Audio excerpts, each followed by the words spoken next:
പഞ്ചാബിൽ വന്നിട്ട് first time മാവ് അരച്ചിട്ട് ഇഡ്ഡലി ഉണ്ടാക്കാമെന്ന് വിചാരിച്ചു കേട്ടോ. തണുപ്പായതുകൊണ്ട് പൊന്തി വരുമോയെന്നൊന്നും അറിയില്ല. എന്നിട്ട് ഞാൻ മിനിഞ്ഞാന്ന് രാത്രി മാവ് അരച്ച് വെച്ചു. എന്നിട്ട് ഇന്നലെ രാവിലെ നമ്മൾ ഇഡ്ഡലി ഉണ്ടാക്കി. ഒരു വൈക്ക് കൊള്ളില്ല കേട്ടോ. കുറച്ച് ഹാർഡായിപ്പോയി, കുറച്ചല്ല നല്ല ഹാർഡായിപ്പോയി. ഒരാളെ എറിഞ്ഞാൽ അവൻ വീഴും കേട്ടോ, അതുപോലെ ആയിപ്പോയി. പിന്നെ ഇവർ ഗതികേട് കൊണ്ട് ഇവിടെയുള്ളവരും ഞാനൊക്കെ കൂടി കഴിച്ചു കേട്ടോ. എന്നിട്ട് ഞാൻ ഇന്നലെ എന്താ ചെയ്തതെന്ന് വെച്ചാൽ റൈസ് കുക്കറിൽ മാവ് ഇറക്കി വെച്ചു. അങ്ങനെ ചെയ്തപ്പോൾ ഇന്ന് രാവിലത്തെ ഇഡ്ഡലി നല്ല സോഫ്റ്റ് ആയിരുന്നു കേട്ടോ, അടിപൊളി ഇഡ്ഡലി കിട്ടി. അപ്പോൾ ഇനി തണുപ്പുള്ളപ്പോൾ റൈസ് കുക്കർ ഉള്ളവർ റൈസ് കുക്കറിൽ ഇറക്കി വെച്ചാൽ മതി കേട്ടോ.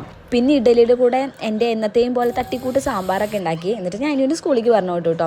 അതൊക്കെ കഴിഞ്ഞ് വന്നിട്ട് ഞാൻ ദോശക്കല്ല, എൻ്റെ പുതിയ ദോശക്കല്ലാണ്. പക്ഷെ ദോശ ഉണ്ടാകുമ്പോൾ ഒട്ടി പിടിക്കുമെന്ന് അറിയില്ലല്ലോ. ഇനി ഞാൻ നാളെ ദോശ ഉണ്ടാക്കാനാണ് എൻ്റെ ഒരു പ്ലാൻ കേട്ടോ. അപ്പോൾ ഒട്ടി പിടിക്കുമോ എന്നറിയാത്തത് കൊണ്ട് ഞാനൊന്ന് ചെയ്ത് നോക്കി. പക്ഷേ അടിപൊളി ദോശ കിട്ടിയിട്ടോ. പിന്നെ ഉച്ചയായപ്പോൾ ലഞ്ച് ഉണ്ടാക്കി. പിന്നെ ലഞ്ചിൻ്റെ കൂടെ നമ്മൾ ബീട്രൂട്ട് ഉപ്പേരിയും രസവും പിന്നെ രാവിലത്തെ സാമ്പാറും ഉണ്ട് കേട്ടോ. അപ്പോൾ ശരി, ടാറ്റാ ബൈ ബൈ.